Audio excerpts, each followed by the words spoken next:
The 24th of February 1966 represents one of the most significant dates in Africa's political history. It was on this day that the Pan-Africanist leader and Ghana's first president, Osagyefo Dr. Kwame Nkrumah, was overthrown in a Western-backed military coup. For Africa, the 1996 coup against Kwame Nkrumah ensured that the chances of a continental unification of Africa were all but ended, as Kwame Nkrumah was in the forefront of the struggle for African unity. And for Ghana, the removal of Kwame Nkrumah from power is highly significant because it dealt a great blow to Ghana's hopes of becoming an industrialized and economically independent state. Indeed, there are many who believe that Ghana has never recovered from the actions of the traitors on the 24th of February 1966. In 1968, that is 2 years after his overthrow, Osagyefo Dr. Kwame Nkrumah wrote a book titled Dark Days in Ghana. In this book, Osagyefo Dr. Kwame Nkrumah highlights one of the first acts of the traitorous military regime, which was to abandon his 7-year development plan. A development plan that was, in his words, going to give the Ghanaian people the only worthwhile independence, that is real economic independence. According to Osagyefo, the military traitors set about dismantling the economic achievements Ghana had attained under his rule. The many industries that had been established by Nkrumah were left to collapse or sold off. State farms, rubber and cotton plantations, amongst many others, were intentionally neglected. The consequences of these acts by the traitors, in Osagyefo Dr. Kwame Nkrumah's own words, meant that the mass of Ghanaian workers, peasants and farmers had been returned to the position of drawers of water and hewers of wood to Western capitalism. Now, the key words here are drawers of water and hewers of wood. So first of all, what exactly does this term mean? The definition of hewers of wood and drawers of water is those who drudge or are made to work hard, those who do menial or servile work at the behest of others, physical laborers.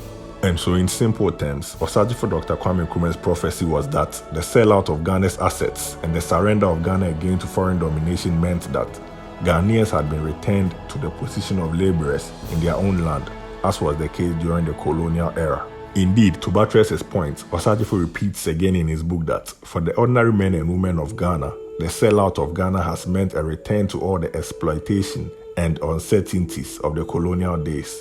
These declarations were made by Osagyefo Dr. Kwame Nkrumah 55 years ago, and in these past 5 decades, Ghana has been to the IMF for financial bailouts on 17 different occasions. An important fact to note here is that all of these 17 IMF bailouts happened after the 1966 coup with Nkrumah out of power. Indeed, Nkrumah makes clear in his book Dark Days in Ghana that he rejected a loan from the IMF due to the political conditions attached to the loan. It is very well known how IMF loans always come along with conditionalities that are not favorable to the countries that accept them. And Ghana, along with most African countries, are the proof that IMF policies and conditionalities do not bring development. Rather, they have undermined the economic sovereignty of African countries and are a key factor in the perpetual underdevelopment across the continent of Africa.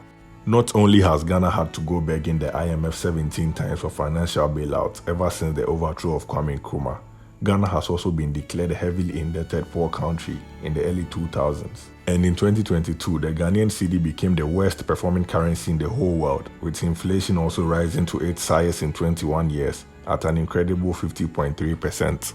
All of these facts prove that not only was Ghana in a precarious situation in the years after the removal of Nkrumah from power, but also that Ghana is very much an economic mess today, with Ghanaians in exactly the position Nkrumah declared in 1968.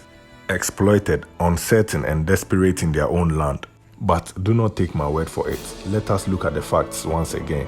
The minimum wage in Ghana today is 14 cedis and 88 pesos. That is a meager $1.26. This is the amount the Ghanaian government deems it fit as the lowest Ghanaian workers should be paid for working 8 hours on any given day.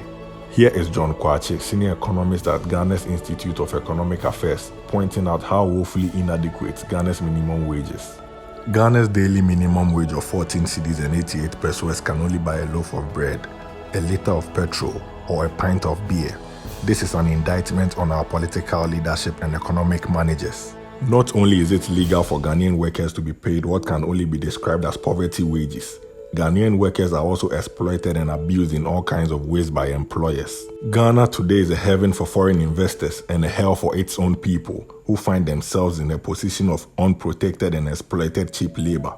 So at this point, is the Nkrumah prophecy of Ghanaians being forced into being hewers of wood and drawers of water after his overthrow beginning to make sense?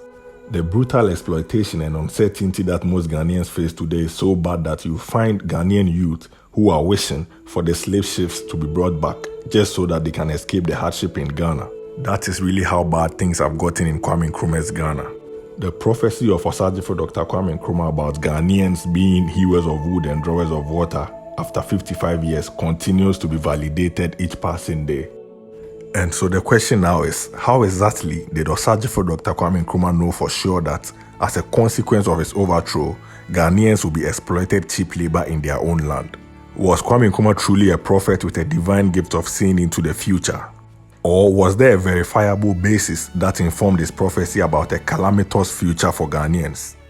Well, Osagyefo Dr. Kwame Nkrumah may have been a prophet, but the conclusion he came to about Ghanaians being forced into being hewers of wood and drawers of water after 24th of February 1966 was not spiritually inspired, but rather it was a scientific conclusion derived from the actions of the coup regime.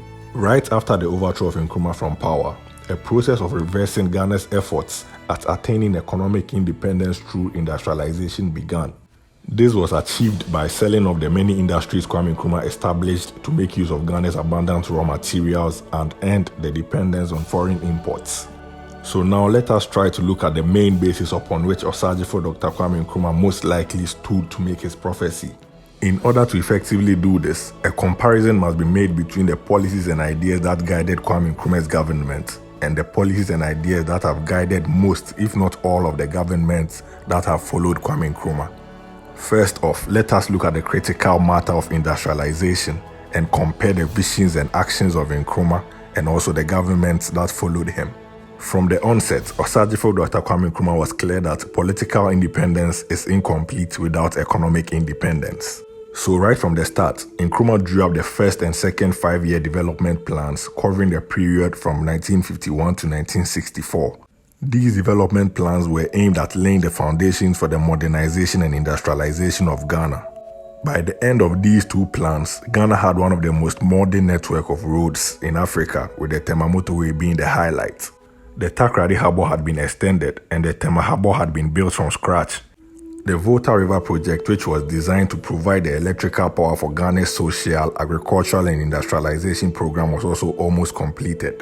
And in 1964, a 7-year development plan was launched, with the main objective being to integrate educational, industrial and agricultural programs to bring full employment and to make possible the achievement of economic independence in Ghana. As Kwame Nkrumah notes in his book Dark Days in Ghana, under colonial rule, foreign monopoly interests had tied up Ghana's economy to suit themselves. Nkrumah continues, "We had not a single industry. Our economy was dependent on one cash crop, cocoa. Although our output of cocoa is the largest in the world, there was not a single cocoa processing factory in Ghana." And so right after independence, Osagyefo Dr. Kwame Nkrumah worked fast to transform Ghana's economy into a modernized and industrialized one. From there not being a single cocoa processing factory, Ghana came to have 2 cocoa processing factories, one in Takoradi and the other at Tema under Kwame Nkrumah's government. Over 60 more factories and industrial plants were established to process the abundant raw materials Ghana is blessed with. This was to ensure that Ghana was no longer simply exporting her raw materials on the cheap and importing everything her people needed. These factories and industrial plants included a gold refinery, a chocolate factory, asbestos, cement, shoe and rubber tire factories in Kumasi, a glass factory, meat and tomato processing factories, amongst many others. These factories made it possible for Ghana to satisfy local demand for certain consumer goods and make a cut in importation. For example, Ghana was producing matches, shoes, nails, sweets, chocolates, soft drinks, whiskey, biscuits, amongst many other products. But many young Ghanaians today have no idea at all that all these goods were once upon a time being manufactured locally in Ghana. Young Ghanaians have grown up being told that Ghana produces nothing, not even matches. But under Kwame Nkrumah, there was a factory that was established specifically for the production of matches at Kede. But just like basically all of the other factories, the Kede match factory was neglected and left to rot by subsequent governments. Another of Nkrumah's factories that has been neglected is the jute factory in Kumasi. Today, Ghana is importing jute sacks to bag cocoa beans and other cash crops, whilst the jute factory rots away. So clearly, we can see a government that was fully committed to the path of industrialization in order to make Ghana self-reliant and economically independent. Over 55 years later, let us find out what state exactly Ghana's economy is in. At an event on May 19, 2021, for the signing of an agreement for the establishment of a new national bank, here is Ghana's President Nana Akufo-Addo in his own words. We want to restructure the Ghanaian economy, transform it. It has been a traditional African economy, largely raw material-based exporting economy, and we're looking to be an economy that places much greater emphasis on value addition activity. And so today, the Ghana that was successfully making use of its raw materials locally and manufacturing a wide range of consumer goods in the 1960s has somehow been sent back to the colonial position of being a mere producer and exporter of raw materials. Ghanaians today are being told by their leaders that the goal is to achieve what Osagyefo Dr. Kwame Nkrumah largely achieved between 1957 to 1966, which is to process and add value to our raw materials through industrialization. Are you now beginning to see how and why Kwame Nkrumah was so confident about the hopeless position Ghanaians had been placed in as a result of his overthrow? Today, Ghana imports literally everything, and this goes a long way to explain the high unemployment rate amongst young Ghanaians especially. Talking about the high unemployment rate in present-day Ghana, Kwame Nkrumah in Dark Days of Ghana talks about the employment situation in Ghana, and here is a direct quote from him. In Ghana before the 24th February 1966, unemployment was virtually unknown. Nkrumah goes on to talk about the hundreds of thousands of jobs that were open to Ghanaians in industry and agriculture, and also in commerce and construction. In fact, Nkrumah talks about plans that were being made to import labor. Pause and think about that for a second.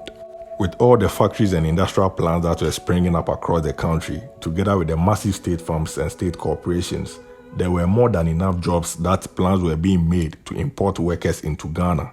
Now, compare this to the truly sad situation in present-day Ghana, where millions of Ghanaians cannot even find jobs, and things are so bad that leaders today admit that the unemployment situation is a national security threat. Mr. Speaker, the subject of job creation has to be at the top of my agenda.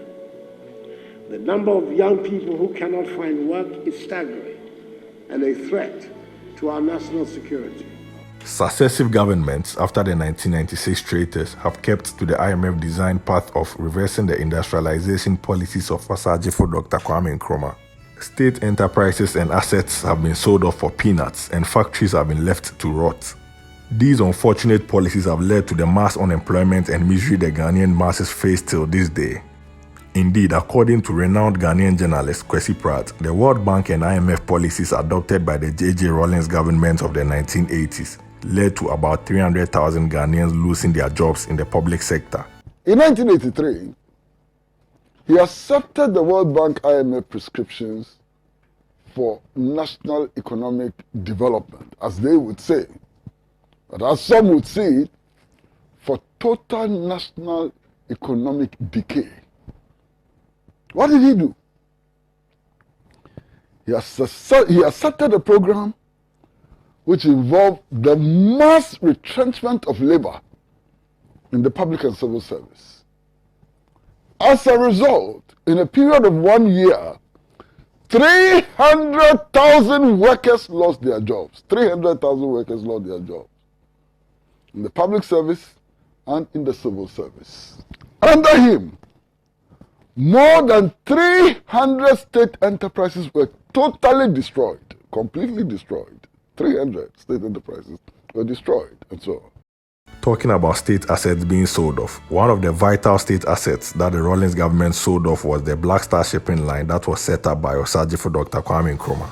In laying out his vision for setting up a national shipping line for Ghana, Osagyefo Dr. Kwame Nkrumah talks about how Ghana was totally dependent on foreign shipping lines who could hold the nation to ransom at any time they wished. Osagyefo also talks about how the shipping cost for exporting cocoa even then ran into millions of pounds sterling every year, and how a nationally owned shipping line will bring all that money into Ghana's own coffers rather than that of foreign shippers. Now, here is a story from July 2021 with the headline, "Calls for acquisition of vessels for shipping line intensifies." In the story, some members of the business community in Ghana blame foreign shipping lines for unreasonably increasing the cost of doing business, resulting in high pricing of goods. According to them, this is due to a number of charges by foreign shipping lines that have outlived their usefulness. So here is a clear representation of the issue that this video seeks to highlight. First, Kwame Nkrumah identifies a problem, in this case Ghana's dependence on foreign shipping lines. Second, he moves to set up the Black Star shipping line by acquiring a number of ships to end Ghana's dependence on foreign shippers. A government after Nkrumah, specifically the Rawlings government, then decides to collapse the shipping line by selling off the ships. And then finally, today, Ghanaians are suffering from high prices of goods because we are back to depending on foreign shipping lines. Do you see the trend now? Ghana today has moved from having the highest standard of living per capita, the highest literacy rate, and being the African country nearest to achieving genuine economic independence under Kwame Nkrumah, to becoming today a fully import-dependent economy that is constantly facing economic crisis. Another critical area to look at to further understand the sorry state Ghanaians find themselves in today is the attitude of Kwame Nkrumah's government to foreign investors, and also that of subsequent governments. Here is Kwame Nkrumah in his own words on his government's attitude towards foreign investors in Ghana. Under my government, there was strict control of the operations of all foreign firms in Ghana. We were constantly vigilant to see that there was no exploitation of the Ghanaian people, and that most of the profits were retained inside Ghana to be used to promote further economic and social development. Osagyefo makes the same point again, albeit in different words. We welcomed foreign investors in a spirit of partnership. We did not intend to allow them to operate in such a way as to exploit our people. They were to assist in the expansion of our economy in line with our general objectives, an agreed portion of their profits being allocated to promote the welfare and happiness of the Ghanaian people. So clearly, there were two main objectives of the Nkrumah government in relation to foreign investors. The first was to ensure that there was no exploitation of Ghanaians, and second, to ensure that a significant portion of the profits foreign investors made in Ghana will be allocated to developing Ghana and to provide for the welfare of Ghanaians. Immediately after Nkrumah was overthrown, the coup regime reversed these policies. Here is how Osagyefo recounts it in his book Dark Days in Ghana. Foreign investors have been promised generous concessions, including a 10-year tax holiday and a free transfer abroad of profits after the payment of any tax due. What a paradise for neo-colonialists, the free transfer abroad of profits and a tax holiday, and all this without any strings attached. In their wildest dreams, they could not have hoped for better conditions even from the servile NLC. So there are two main points here. The coup regime were now giving 10-year tax holidays to foreign investors and allowing them to repatriate most of their profits they made in Ghana freely. A complete reversal of Osagyefo's policies. Today in Ghana, the policies of the coup regime remains intact, with tax holidays being handed out freely to foreign investors, which results in massive revenue losses to Ghana. Indeed, many economic and finance experts have decried the policy of tax exemptions or holidays for foreign investors because it is depriving Ghana of a significant amount of revenue needed to generate and undertake developmental projects. In July of 2022, Ghana's Minister of Finance, Ken Ofori-Atta, revealed that the country lost about 27 billion Ghana cedis to tax exemptions granted some businesses between 2008 and 2020. So again, you see with Kwame Nkrumah that there was a nationalistic economic policy in regards to foreign investment to ensure that Ghana benefited sufficiently. But the general policy since 1966 has very clearly been one that has greatly favored foreign investors to the detriment of Ghana and her people. Today, the Ghana Union of Traders is demanding that foreign investors must be made to retain at least 30% of their profits in Ghana. A clear vindication of Osagyefo Dr. Kwame Nkrumah's policy. The final area we are going to look at in our comparison between Nkrumah's government and the other governments that have followed is the ownership of strategic sectors of Ghana's economy. In a story from April 2022, the highly respected Ghanaian businessman Sam Jonah laments about the fact that Ghanaians do not own or control strategic sectors of Ghana's economy. He describes this as being very disappointing. Mr. Sam Jonah highlights the fact that virtually all the major banks and telecommunications companies are owned and controlled by foreigners. Here is an important quote from Mr. Sam Jonah. Look at the mines. There is no Ghanaian who has 1% of any of the mines. No Ghanaian, it is a fact. There is no Ghanaian who has 1% of any of the oil, tallow or whatever. So tallow, when they take their money, where do you think they will take it? Outside, he stressed. So now you have a clear picture of Ghana's situation today in regards to the foreign ownership of Ghana's economy. Now, let's go back to Ghana under Kwame Nkrumah and find out who owned strategic sectors of Ghana's economy. Again, here is Kwame Nkrumah in his own words. The state retained control of the strategic branches of the economy, including public utilities, raw materials, and heavy industry. Various state corporations and enterprises were to be established as a means of securing our economic independence and assisting in the national control of the economy. They were, like all business undertakings, expected to maintain themselves efficiently and to show profits, which could be used for further investment and to help finance public services. The people through the state would have an effective share in the economy of the country and an effective control over it. So right there, you see two completely different realities. The reality of Ghana under Kwame Nkrumah, where the Ghanaian people, through the state, have an effective control over Ghana's economy, and then the complete opposite today, where Ghana's economy is owned and controlled by foreigners, which only means that foreigners are the chief beneficiaries of all the wealth Ghana's economy is generating, whilst the Ghanaian people are deprived of the wealth that belongs to them. So fundamentally, there have been two different paths Ghana has followed since independence in 1957. The first being the path of its first president, Osagyefo Dr. Kwame Nkrumah. The path of seeking the only real and worthwhile independence, that is economic independence, through industrialization. The path of ensuring that Ghanaians control their economy and are masters of their own destiny. And then the path of the traitors who overthrew Kwame Nkrumah. That is the path of reversing the industrialization of Ghana.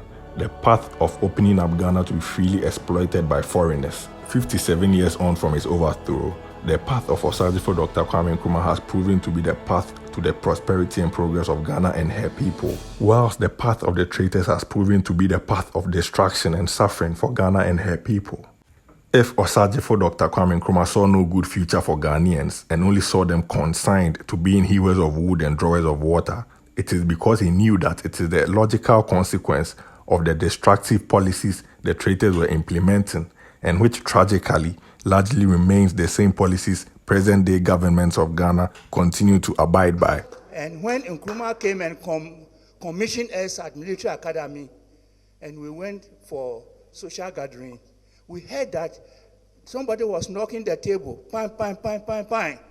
Then the room became quiet, and then he gave a short speech. And what I gathered from that speech was that I have commissioned you, these officers, to defend Ghana and defend me, Nkrumah. If you fail to defend me, Ghana will suffer in future. And it's true. Today we are suffering. That speech in 1963 has come true. The main objective of putting together this video is to help Ghanaians themselves first of all, Africans and all others interested, to understand the root causes of the immense suffering and hopelessness Ghanaians face today, and show how Osagyefo Dr. Kwame Nkrumah foresaw all this 55 years ago. Hopefully, this objective has been effectively achieved. I will hereby end with a quote from Osagyefo Dr. Kwame Nkrumah, also taken from his book, Dark Days in Ghana. Those who conducted the coup and their Western backers have achieved nothing by merely removing me from authority in Ghana. Indeed, they have achieved the reverse of what they intended. Far from the ideas for which Ghana stood being discredited, they have proved for all to see as correct and as charting the inevitable path which Africa must follow. Nkrumah truly never dies. Please do support us by subscribing to this channel and sharing the video to others. Thank you so much for watching.